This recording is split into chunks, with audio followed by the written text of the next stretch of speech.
इंधनाचा काळाबाजार रोखण्यासाठी पुरवठा अधिकारी उतरले रस्त्यावर। युद्धजन्य परिस्थितीचा गैरफायदा घेत इंधन किंवा गॅसचा काळाबाजार होऊ नये यासाठी नागपूर पोलिसांनंतर आता अन्न व नागरी पुरवठा विभागाचे अधिकारी देखील रस्त्यावर उतरले आहेत। जिल्हाधिकारी विपिन इटनकर यांनी आदेश दिल्यानंतर पुरवठा विभागाच्या भरारी पथकांनी नागपुरातील अनेक गॅस एजन्सी, हॉटेल आणि सिलेंडर वापर करणाऱ्या ग्राहकांची तपासणी केली।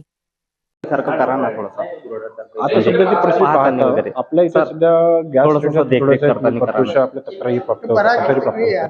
त्या अनुषंगाने आम्ही गॅस एजन्सीमध्ये डोमेस्टिक आणि कॉमर्शियल सिलेंडर किती प्रमाणात उपलब्ध आहे, किती भरलेले सिलेंडर उपलब्ध आहे त्यानुसार तपासणी करता आम्ही आलो होतो। इकडे फिजिकल स्टॉक आणि बुक स्टॉक दोघांचे व्हेरिफिकेशन करण्याकरता गोदामध्ये आलो होतो। नाही त्याअंती जे काही दिसून येईल, काही ब्लॅकमेटिंग होत आहे, कोणा अतिरिक्त वाटप होत आहे, ते तपासणी केल्यानंतर जे काही प्रश्न समोर येईल त्यावेळी माननीय जिल्हाधिकारी यांना सादर तर आतापर्यंत किती गॅस गोडाऊनवर तुम्ही आम्ही सर्वप्रथम आज सकाळी थोडं फूड वॉक जे काही सिलेंडर कुठं डोमेस्टिक कॉमर्शियल ठिकाणी डोमेस्टिक यूज करताय की नाही ते तपासणी करता गेलो आणि त्यानंतर पहिल्यांदा आम्ही गॅस तपासणी आता तपासणीमध्ये आम्ही बुक स्टॉक घेतलेला आहे यांच्याकडनं। आता मी फिजिकल व्हेरिफिकेशन करणं चालू आहे आमच्याकडे।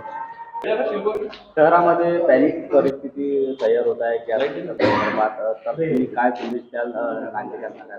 आम्ही सगळ्या नागरिकांना असं आवाहन करा की कुठेही जर सध्या स्थितीमध्ये सगळ्या एजन्सींनी म्हटलेलं आहे की कुठेही तुटवडा सध्या आहे नाही, पण असं कुठे आढळून येत असल्यास त्यांनी आमच्या कार्यालयाला संपर्क साधावा, जेणेकरून आम्ही कुठली पण तक्रार असेल त्यावर निवारण करू।